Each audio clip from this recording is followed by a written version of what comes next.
Police भी इसे cross firing का नाम दे रही है।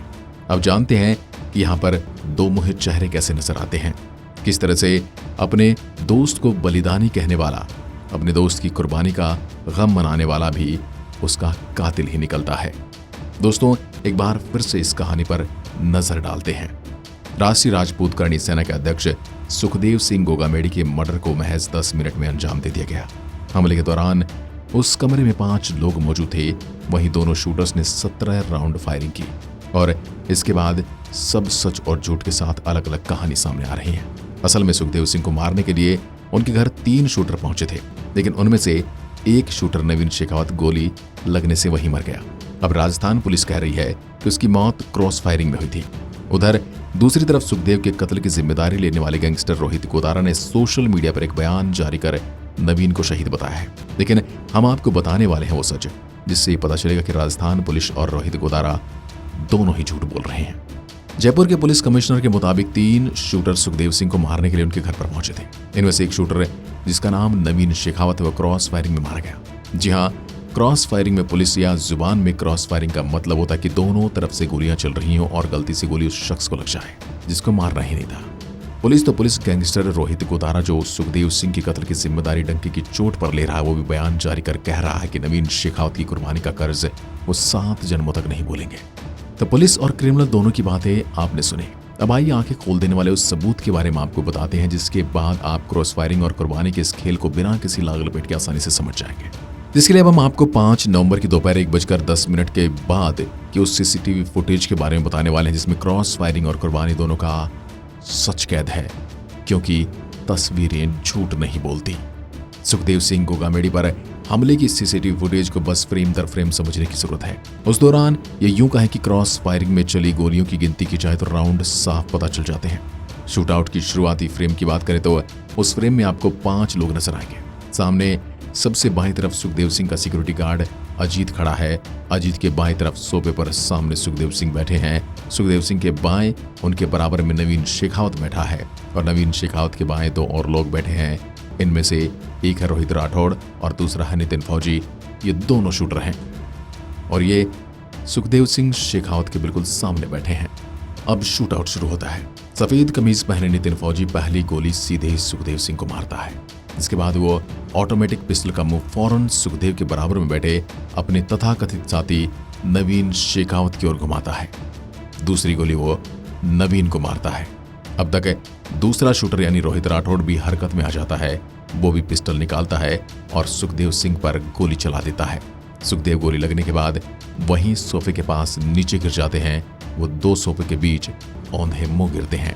एक गोली खाने के बावजूद नवीन शेखावत दूसरे शूटर रोहित राठौड़ का हाथ पकड़ने की कोशिश करता है, लेकिन रोहित अपना हाथ झटक देता है।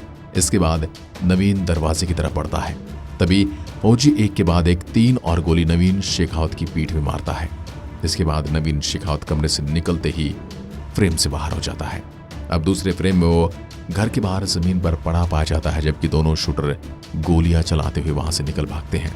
तो सिलसिलेवार इस शूटआउट की पूरी तस्वीरें आपने देखी। अब आप ही बताइए कमिश्नर साहब कि नवीन शेखावत कब और कैसे क्रॉस फायरिंग में मारा गया। सुखदेव सिंह के गार्ड को तो गोली चलाने का मौका ही नहीं मिला, जबकि सुखदेव सिंह निहत्थे निढाल सोफे के पास पड़े थे और गोली खुद नवीन का साथी नितिन फौजी उसे बाकायदा कैमरे पर मार रहा था।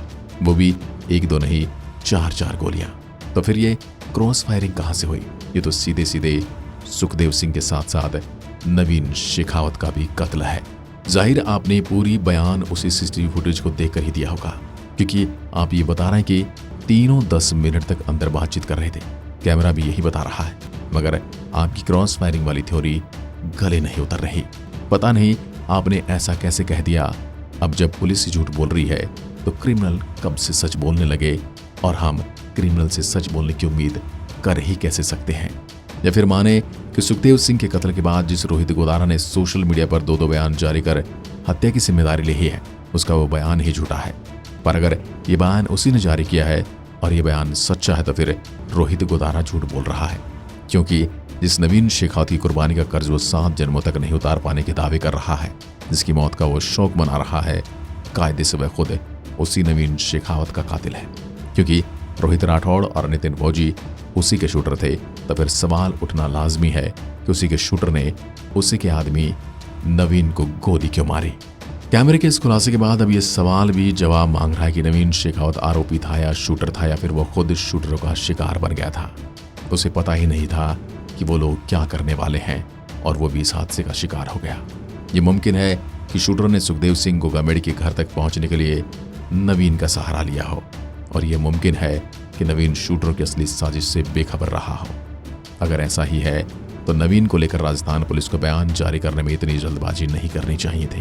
पहले केस की जांच करनी चाहिए थी, क्योंकि कभी कभी हम पीड़ित को ही गुनहगार कह देते हैं, जिससे उसके और उसके परिवार को आगे बहुत दिक्कतें आती हैं।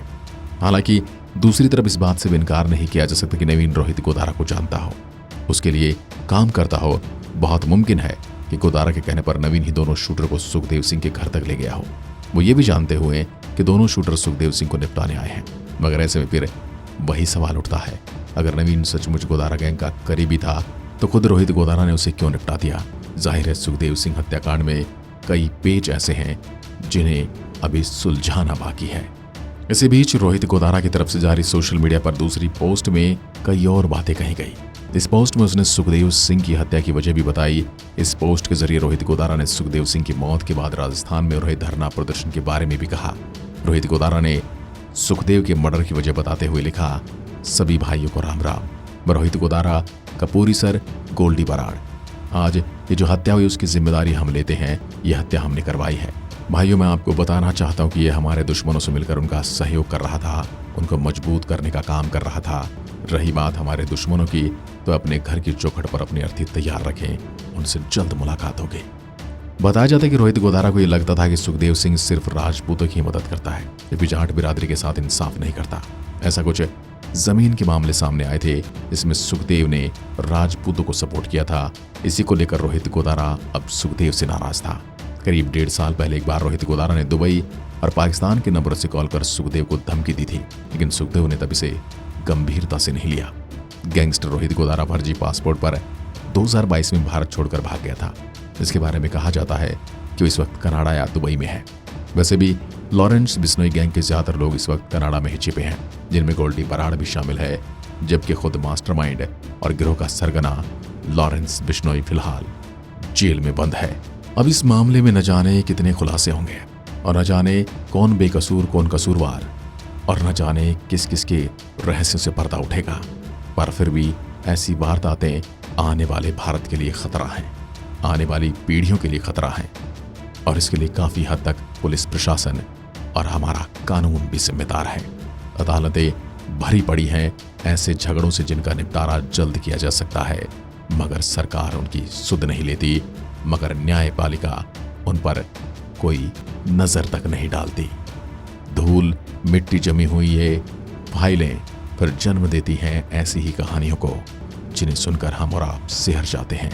आने वाली पीढ़ियों के हालात को देखकर हम चिंतित से हो जाते हैं। आज की वीडियो में बस इतना ही। जय हिंद, जय भारत।